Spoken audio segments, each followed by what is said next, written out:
The Squishers are coming, and we have one last night together. Somebody sing me a song. Sir 10? I don't think so. Sir 20? My religion forbids it. If you wanna be with me, baby, there's a price to pay. I'm a genie in a bottle. You gotta rub me the right way. Chad, wouldn't it be safer if you stayed in the crypts? Wait, what? You want me to go to the crypts? You don't want me for fighting? I mean, I fought all the time. Chad, you're here because of your mind. You're just so fucking smart. We need to preserve your genius because it's just one of a kind. Really? Well, okay. Are you guys fucking with me?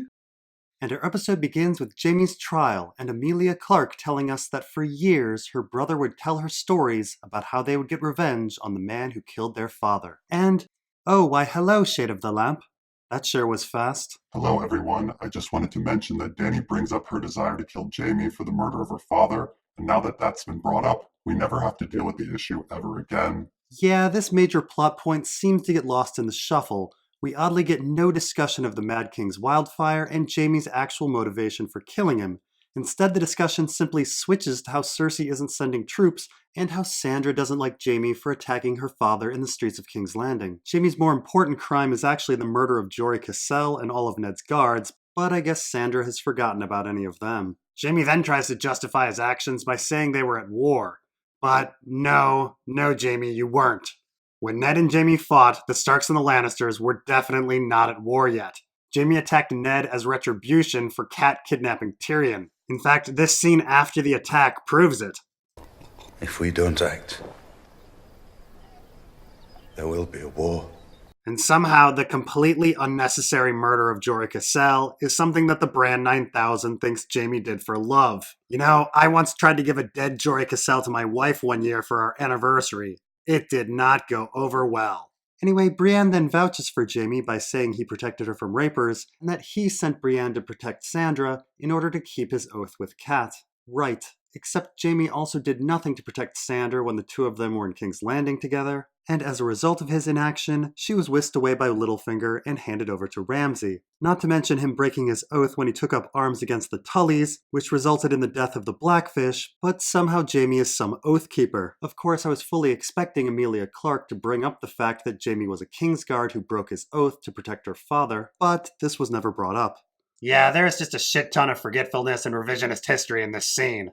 Brienne even claims that Jaime lost his hand trying to protect her from rapers. Except, no, he protected Brienne by claiming that Tarth was wealthy. Remember the whole Sapphire Isle lie? She's Brienne of Tarth. Her father's Lord Selwyn Tarth. Heard of Tarth? They call it the Sapphire Isle. You know why? Every sapphire in Westeros was mined on Tarth. And Locke completely believes Jaime. Lord Selwyn Tarth offered 300 gold dragons for his daughter's safe return. Fair offer. Fair offer. Locke won't take it. Why not? He's convinced Lord Tarth owns all the sapphire mines in Westeros. Meanwhile, Locke is rather forthcoming on why he cuts off Jaime's hand. Jaime is a spoiled daddy's boy. You think you're the smartest man there is. That everyone alive has to bow and scrape and lick your boots. My father. And if you get in any trouble, all you've got to do is say, my father. And that's it. All your troubles are gone. So yeah, Brienne is just a big fat liar. Anyway, Sandra is totally convinced, and so Emilia Clarke defers to Kit Harington, who honestly couldn't give a shit about Jorah Cassel as long as he has some warm bodies. And despite just 2 minutes prior admitting that she had a lifelong dream of seeking revenge on the Oathbreaker who killed her father, Emilia Clarke just lets it go. Oh well, que sera sera. At least he's never tried to impale her with a lance or anything. Now, after Jaime's trial, you'd expect Emilia Clarke to be consumed or distracted by the fact that the man who killed her father has been forgiven. But instead, she's obsessed with the notion that Tyrion was wrong about Cersei. Now, yes, this makes half of Season 7 pointless, and we the viewer should be angry, but why exactly is Emilia Clarke angry? First of all, Cersei, also known as Homeless Joe, hardly had any forces to begin with, so whatever she sent wouldn't have made much difference. But also, say Tyrion didn't believe Cersei. What then? How does that change anything? They still don't get the troops. They're in the exact same situation. Tyrion believing her is irrelevant. Not to mention, even if Cersei did send forces, I don't think they would have arrived on time anyway. This is an absolute non-conflict. Next we get to Gendry impossibly forging obsidian weapons, and Wolverine staring on. Yup, we actually got this scene. Gendry working his phallus-shaped object, and then dipping it into a bucket as Wolverine watches lustily. I just want to remind everyone that Game of Thrones Season 8 costs roughly $15 million an episode. This means that Wolverine watching Gendry work his phallus costs roughly $250,000. Anyway, Wolverine then asks what dead men are like, and Gendry says that they're bad. And even Wolverine thinks that the lines coming out of Gendry's mouth are idiotic. She then throws some blades into the wall, impossibly from different angles, to show us that she's a badass. All of these abilities from fighting blind with a staff. Who would have thought? I do wonder why, with all of these superhuman abilities, Wolverine ever needed to run from the waif. Next we have Jaime coming to the Brand 9000 to say, hey, my bad for throwing you out a window. Hey, wait a minute, hold on. This has been bothering me for a while. Didn't the heart tree used to have a pond next to it? Yeah, it totally did, and Hodor went swimming in it and we saw his dick. For some reason, right before Ramsay's wedding, they did a bunch of landscaping in the Godswood. So weird. Anyway, Jaime says sorry, and the Brand 9000 weirdly says that Jaime wasn't sorry at the time. I'm not sure if the Brand 9000 understands fully how regret works. You see, normally you do an action and then later on you change your mind about whether it was a good idea. It's a retrospective process by definition. If you were sorry at the time of the action, you wouldn't do the action in the first place. Maybe we need to all start thinking more fourth dimensionally to make sense of the Brand 9000. The Brand 9000 then says that Jaime was protecting his family by tossing him out that window, though Jaime was pretty much the one who endangered his family in the first place by fucking his sister. I mean, say a guy brings his entire family into a polar bear enclosure at the zoo, and then when the hungry polar bear attacks, he then tosses a different child to the polar bear to have it eaten instead. Yes, in a twisted way, you could say he was protecting his family, but only after being an absolutely reckless dumbass. Jaime wonders why he was saved, and the Brand 9000 tells him that he'll be useful in the fight, though we have to wonder, more useful than the entire Umber clan? This is followed up by Jaime and Tyrion hanging, Jaime seemingly completely over the fact that Tyrion murdered his dad, and Tyrion blissfully unaware of Jaime's role with Tysha. Jaime asks Tyrion how everyone feels about Emilia Clarke, and Tyrion says that they remember what happened the last time a Targaryen took a dragon north. And I'm not really sure what Tyrion means. I would guess that Tyrion is referring to Aegon's conquest, but Aegon never battled in the north. In fact, historically, there's never been a dragon battle in the north. There's honestly not much for the northerners to remember other than a few kings touring around on their dragons. Tyrion then talks about how he made a mistake about Cersei and is not in good graces with Emilia Clarke. He's even super focused on this irrelevant fact. Again, Tyrion's assessment of Cersei, whether accurate or not, does nothing. They still don't get the army one way or the other. And Tyrion has had much, much bigger mistakes, like his failed invasion of King's Landing that led to the loss of the Greyjoy fleet and the Dornish allies, or the botched invasion of Casterly Rock that led to more destroyed ships and the destruction of their Tyrell allies, or his moronic plan to send a crew north of the Wall to capture a White that led to the death of a dragon and the destruction of the Wall. Tyrion is nothing short of a fucking walking disaster who has done almost nothing right. But trusting Cersei's word after the armistice is pretty innocuous. Anyway, Jaime then calls out Tyrion for being a repetitive, unfunny hack with his joke about dying with a mouth around his dick. The show really has become so darn meta.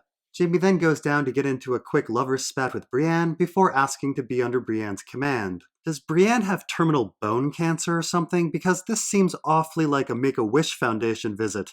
Absolutely everything is going her way today. Next we get to Jorah who, comes to Emilia Clarke to vouch for Tyrion, specifically singing the praises of Tyrion's mind. Again, why? I guess Tyrion is going to die with a mouth around his cock because everyone is sucking his dick this episode. My god, Tyrion is not smart. He's a goddamn reckless idiot who absolutely sucks at giving advice. Battle plan for invasion was so monumentally stupid that even Emilia Clarke commented that he might be an undercover agent secretly working for Cersei, and his plan to go north for a White actually led to the fall of the Wall. And yet Jorah even weirdly says that Tyrion owns his mistakes and learns from them. Owns his mistakes? Learns from them? How exactly did Tyrion own or learn from the murder of his father? Or Shay? Has anyone held him accountable for those actions? How about his battle plan or his White Quest? Did he apologize to Beric for getting Thoros killed? Did he apologize to Emilia Clarke for getting her dragon killed? Did he apologize to Kit Harington for the wall? What on earth has he owned or learned from? This is fucking gibberish. Anyway, at Jorah's suggestion, Emilia Clarke goes to see Sandra and asks her about Tyrion. Sandra then vouches for Tyrion And and the dick-sucking fucking continues. Jesus, everybody frickin' loves Tyrion for some reason. He's so great. I do wonder what Sandra would think if she found out that Tyrion strangled to death that overly protective handmaiden she had in King's Landing. Tyrion is not a hero. He's a failure of a man. So the conversation meanders into some bad history, and Emilia Clarke says that her whole life has been about taking back the Iron Throne from the people who destroyed her family and almost destroyed Sandra's. I'm not sure what she's talking about here. Does she think that Robert Baratheon almost destroyed the Starks? Or does she think that the Lannisters won Robert's rebellion or something? Because, newsflash, Robert won Robert's rebellion. He defeated Rhaegar at the Trident and took the Iron Throne and made Jon Arryn his hand, and for pretty much all of Emilia Clarke's life, the two of them ruled the Seven Kingdoms. The Lannisters eventually took over, but Joffrey, Tommen, and Cersei had nothing to do with the destruction of House Targaryen. Nothing. In fact, the sole Lannister who is alive and complicit is actually at Winterfell and was just completely spared. People's memories in this episode are just outrageously bad. Anyway, Emilia Clarke then says that she's not controlling Kit Harington, but that she was manipulated into fighting his war. Though the war against the White Walkers does seem to be everybody's war, in like an overwhelmingly clear way. And then Sandra puts the cart in front of the horse and asks what happens after they defeat the dead and Cersei. This leads to Sandra's weird claim that the North took itself back and promised never to bow to anyone again, which, again, is an outrageously warped remembrance of history. The Wildlings and the Vale Lords took the North, and it was against the Boltons who were Northerners, so I'm not sure how this is the North taking itself back. And who on earth said they would never bow to anyone again? Was this some essential conversation that happened off screen? In fact, what's funny, in the original liberation of the North under Robb Stark, they justify their independence because the dragons are dead. Why shouldn't we rule ourselves again? It was the dragons we bowed to, and now the dragons are dead. There sits the only king I mean to bend my knee to. The King of the North! But of course the dragons aren't dead, and therefore the justification is gone. Well, I guess the minutes of that meeting was lost. Anyway, Theon then returns and Sansa shows massive affection towards him. Little unexpected, but I've never been Ramsay'd, so I'll allow it. And then we get to Davos telling people that he stays away from fights, which I always found a little weird. Davos grew up in Flea Bottom and was a professional criminal, a smuggler. He must have had his share of fights. Book Davos certainly did. It's odd that Show Davos brags so much about his lack of ability. Unless he too is forgetting his past. We then have the return of Gilly, who is either pregnant or eating the same diet as Sam. She must be really happy that she traveled thousands of miles back north to have her son in danger again. And then a random little girl wants to fight, but of course Davos, being the eternal charmer of little girls, convinces her to stay in the crypts with the help of Gilly. The Wall Watchers return for some manly hugging, and Sam awkwardly pretends like he has any sort of history with Tormund, or that he knows who the hell Beric Dondarrion is. The Brain Trust then gets together and their battle plan is essentially, they're fucked. They fully admit that they can't fight the numbers against them. Their only hope is to destroy the primary controller and hope all of the drones fall. Oh, like in the Phantom Menace, or First Contact, or The Avengers, or Avengers 2, or Lord of the Rings, or every single goddamn video game where you kill the boss and everyone else just magically gives up or is destroyed. Yeah, it sure is convenient that the Army of the Dead has such a glaring weakness, and for some reason Kit Harington has figured it out. I mean, based on the information from last season, you'd think that at least every White Walker would need to get killed. But now the job's even easier, just kill one dude. On top of this, the Brand 9000 has figured out the AI loop for the boss battle. The boss always goes for the Three-Eyed Raven. The Night King is for some reason a complete idiot, choosing to expose himself when he can just let his minions do his bidding. Anyway, Sam is then possessed by George R.R. Martin and starts waxing poetically about how death is really forgetting. Oh, I get it now. It's like Lost. They're already dead. That's why they've been forgetting everything from the previous season. Man, this is genius. Bravo, D&D, bravo. I just want to apologize for the past 4 seasons of our shenanigans. I didn't realize that the inconsistencies were actually Easter eggs. I don't know, Brandon. I don't think they're dead yet. That's my theory. Hashtag they're already dead. It fills every plot hole. Anyway, the Brand 9000 wants to be bait, but no one wants to leave him outside alone, even though they've been leaving him outside alone for like days, and so Theon agrees to stay with him. There's also some pretty weird logic here. He says, I took this castle from you, let me defend you. I mean, I went bowling with you once, let me defend you would work just as well. Anyway, Tyrion wants to be part of the fight, but then, God, more dick-sucking happens. We want you for your mind. We need to protect your mind. It's bad jokes, t-shirt slogans, and shitty plans. His greatest accomplishments were a saddle and a chain, and you have to go all the way back to seasons 1 and 2 for them. Anyway, Tyrion then wants to listen to the Brand 9000's origin story. The Brand 9000 says it's super long, though it couldn't have been that long, as we see Tyrion later. Missandei then runs into some racist girls for some reason, and then Missandei and Grey Worm make plans for a beach holiday. Better book a refundable ticket because one of you is totally going to die. And then, oh my god, it's Ghost! It's Ghost! Ghost! Ghost Mania! Woo! He should be like 10 times bigger. Anyway, Sam wants Kit Harington to tell Emilia Clarke about his parentage, though frankly this seems like horrible timing considering that they're about to go into battle. I mean, one of them might die, so you might as well put it off. And then Ed arrives and Sam has the nerve to make fun of him for not getting laid. Yeah, great one, Sam. Ed kept his Night's Watch vow and you're a lying oathbreaker. Hilarious. We then get the sentimentality around a fire, with Tyrion somehow being nostalgic for season 1. He somehow forgets that this is the simpler time. What the hell do you know about being a bastard? All dwarves are bastards in their father's eyes. Tyrion and Jaime are then joined by Brienne, Pod, Tormund, and Davos, and Tormund strikes out trying to get laid. We have to assume that the giant suckling story totally worked for him north of the Wall. Wolverine and the Hound bicker a bit, and then it's brought up that Beric Dondarrion is no longer on Wolverine's death list. Well, I guess that issue is completely solved. Wolverine then goes to see Gendry and decides to have sex, and somehow an adult woman having consensual sex with a person who she isn't related to is the most shocking and talked about thing in the episode.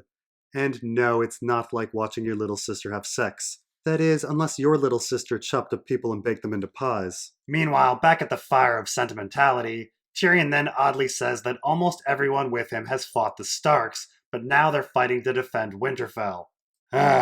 First off, the only person we know who fought the Starks definitively was Jaime at the Whispering Wood. Tyrion once passed out and missed a battle fighting Stark bannermen at the Green Fork, but that's hardly a fight. Podrick in the War of the Five Kings was a squire for a guy who guarded the supplies. Considering the fact that Podrick is supposed to be a bad fighter, it's unlikely that he saw any action. And Tormund once battled Jon Snow, who is not really considered a Stark. And finally, we have Davos and Brienne, who absolutely never fought any Starks. Even if we're super generous and say that Tyrion, Pod, and Tormund fought Starks, that's still only 4 out of 6. 2/3. That's hardly almost everyone. But whatever, hashtag they're already dead. The shitty history goes on a bit longer as Tyrion tries to list the achievements of his friends, missing half of the battles of Jaime and Davos. And then everyone remembers that Brienne has terminal bone cancer and they need to do something super nice for her. And so Jaime attempts to knight her, though halfway through Jaime gets lazy and stops and only evokes the names of 3 gods, warrior, father, and mother,